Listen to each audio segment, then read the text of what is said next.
for diagnosis and treatment of heart disease in developing countries. Over to you, sir, to take us through challenging cases of ASD device closure. Thank you, Shihan. Again, as always, a pleasure to see you all, even though it is virtual. I will not waste too much time. I'll go on to the talk, which is basically trying to understand how we can address challenging ASDs. The core principles are the same. Whether you have challenging or not so challenging ASDs, I think the whole essence is in understanding the anatomy and making very sure that you have the size estimate correct, and then also have the best possible imaging guidance during deployment. And having, of course, there are a few specific tips and tricks, which are technical tips, which we can discuss. But these, to be honest, are less important than the first 3 points. You're all familiar with the terminology for the rims of the ASD. And, we have superior, inferior, and anterior margins that we talk about. And these are basically adjacent to the SVC, IVC, and the aorta. And it's important to have this clearly understood in everybody. And every defect should be understood in terms of its margins. I always emphasize the importance of the subxiphoid view in patients with ASD, even in adults. It's the most underutilized view, and it gives the best information on suitability for device. So it's essentially involves sweeping in the subxiphoid region across from right to left and looking at the atrial septum very meticulously. So at the rightward aspect, you see the pulmonary vein. Then you have the bicaval view, where you see the IVC and SVC and the septum between the two. And then, of course, you then have swept towards the aorta, and defects that are anterosuperior are profiled here. It's very important to do this very meticulously. And surprisingly, I would say even 70 to 80% or even more adults can allow you can get a decent assessment from the subxiphoid view, and will save you the trouble of doing a transesophageal echo in many, many patients, because you can be sure based on this on suitability for device. So you can actually select your patient based on this, provided you get a good view. Of course, the apical four-chamber view supplements only the subxiphoid view, because there are a lot of errors in the apical four-chamber view, especially because of the false dropout resulting from the parallel orientation of the ultrasound. So you can get an overestimation of the size, underestimation, or a false sense of security on it being suitable for ASD closure when actually you have deficient margins. So I wouldn't rely very much on the apical four-chamber view, which you're all very familiar with. The ideal candidate for device closure is somebody who has a good, margin all around. This is a typical ASD that's, I would describe as an extremely easy case to do. And these are the kind of cases we used to do when we started ASD device. We used to be very careful and have all the margins defined and all the rims are adequate. However, this particular slide shows you the challenges you can come across with deficient margins. So here is an example of a subxiphoid view where the SVC margin is adequate, but the IVC margin is a little deficient. Of course, we are able to close these defects nowadays, but you should be aware and you should anticipate the possibility of challenges with this kind of a margin. Here is an example where IVC margin is altogether absent. But on this particular example, you cannot close it, whatever you do. And you may actually end up in the apical four-chamber view to find this to be suitable. But if you don't do this view, you will not know. So these are one of the commonest, reasons not to be able to do an ASD because of deficient inferior margin. Also, you must distinguish between the eustachian valve, which you can see is in the anterior aspect of the IVC, and the actual atrial septum, which is at the posterior margin of the IVC. So this is very important to make that distinction. Otherwise, you could be fooled in this particular case that this is actually the ASD, but it's not. The plane has to be posterior to the IVC. TE may have to be done. It's more precise and accurate, especially when you're in the learning period. I think it's very useful. And you should make fewer compromise until you are actually good at doing it on TE. If you try to do transthoracic early in your experience, you'll start making a lot of mistakes. So it's okay to start with TE in almost every patient until you become very confident of understanding the anatomy of the defect. So here is an example of ASDs with minimal margins, which I'm going to show you in this particular slide. So on the right, this is the picture I showed you already, but here is an example of an ASD that we used to say no, maybe 15 years ago, but we now do it. And you can see at the 360 degrees, about 5 to 10 degrees, there is no margin.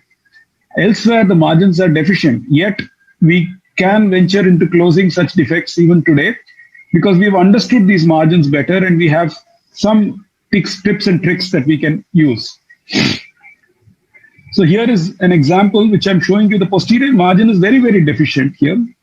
But interestingly enough, the device can actually occupy this area and splay on either side of the deficient margin. When you start doing the case in the cath lab, it's important to use your TE to clearly identify the inferior margin once again. So if your IVC margin actually can be very difficult to delineate via TE because it's very close to your esophagus. You can see the asterisks in the esophagus and the arrows point towards the inferior end of the atrial septum, and you can understand that ultrasound beams will all go parallel and you won't get a good idea. So here is when you have to retroflex. You have to retroflex the probe, and once you retroflex the probe, you can actually have two things that can happen. One is the defect, the ultrasound goes slightly different in the direction and the orientation changes and your probe becomes a little further away from the septum, and that avoids the near field artifact. So here is an example of a conventional on the top where you hardly see the ASD inferior margin, but once you retroflex it, you can see it very clearly. And this is a patient where we actually closed the defect, even though it seemed very large and almost impossible on basis of preliminary evaluation. But the retroflex view allowed us to see this margin that enabled us to put the device. So at the essence of it is all imaging, really. Now, how do you decide the size? There is a lot of individual variation, and you should ideally use the thick to thick margins. The largest measured diameter we add 2 anyways. Whatever be the size of the defect, we add 2, particularly in adults. In children, we can add 1. And then we add 2 to 4 if the anterior margin is deficient, or if there is a floppy margin in the posterior aspect. So you may have to oversize and take these into consideration. Of course, you can balloon size, but when you get to very large ASTs, like 30 plus, you can't balloon size effectively because the balloons get stretched to much larger sizes and becomes very unwieldy and you are not sure about the actual size. So these are the ways that we decide on the actual size of the defect. When you have additional defects, as the one I'm showing you below, you see a very thin septum and you have another defect, you have to anticipate the need to cover both these defects and you have to accordingly adjust the size of your device. The one important fundamental thing that adult cardiologists have to understand is that your hand-eye coordination is different for echo versus that of fluoro. Echo does not give you the full, idea of the catheter at the touch of a foot switch. It's going to only cut the image across in a certain plane, and the challenge really lies in being able to focus and keep the image of the catheter as much in focus as possible all the time. So it requires a certain expertise with echocardiography. And as I said, the hand-eye coordination skills for fluoroscopy and echocardiography are totally different. What your hand moves on the table will result in a different image in echo versus fluoro. So it must, as far as possible, for those who are doing it in the beginning, should practice without fluoroscopy. Looking at the TE images, you will have the greatest long-term success with ASD device if you learn to do this. Other steps are very basic and common to all ASDs. You have to de-air your long sheath. And remember, when you start using very large devices, you have to use 14 French sheaths.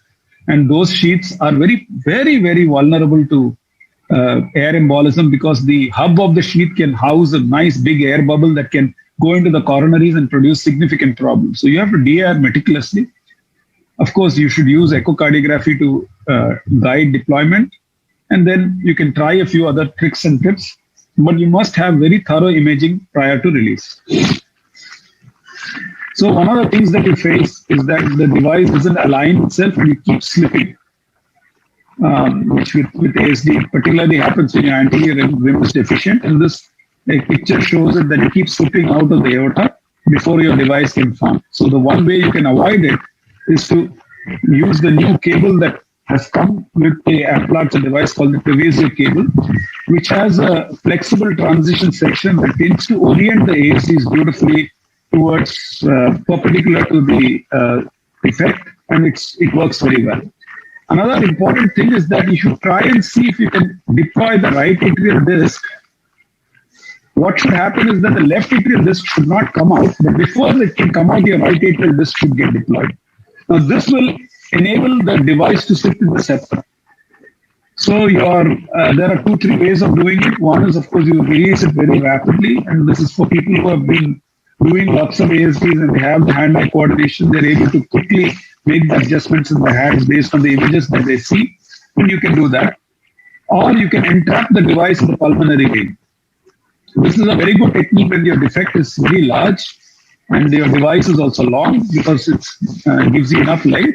And as you trap it, what can happen is that if you get the position right, you can hold on to the left atrial disc and form the right atrial disc before the left atrial disc comes out. And this will ensure that you sit across the septum. If the length is too much, too little, and the device is repeatedly forming in the left atrium, you can try the right upper pulmonary. These are all tricks that work quite well once you practice them. And of course, the famous balloon-assisted technique where you can get an additional access, inflate a balloon right across the atrial septal defect and use that balloon to prevent the left atrial disc from coming out before the right atrial disc is formed. It's another technique that you can use, either a catheter or a balloon-assisted deployment. Is very useful. T is very, very important for all challenging ASDs, and it's a must. You can't avoid T. You, of course, have to see everything during deployment and after deployment. So here's an example where the device is splayed on either side of the aorta. It's a very reassuring position. Now, of course, you should check the flows everywhere, meticulously, anteriorly, posteriorly. You can do the retroflex view once again and look at the inferior margins. Very useful to see that because in conventional view, you may not see it very well, but in the retroflex view, you can see that very clearly. You can see the margin getting inside. So to reiterate, it's very important to thoroughly understand the anatomy, and the more you have a mental picture with your imaging, the better it is. Accurately estimate the size, ensure the best possible imaging guidance, and get familiar with certain tips and tricks, but specifically get your hand-eye coordination with echocardiography and not just fluoroscopy. Thank you.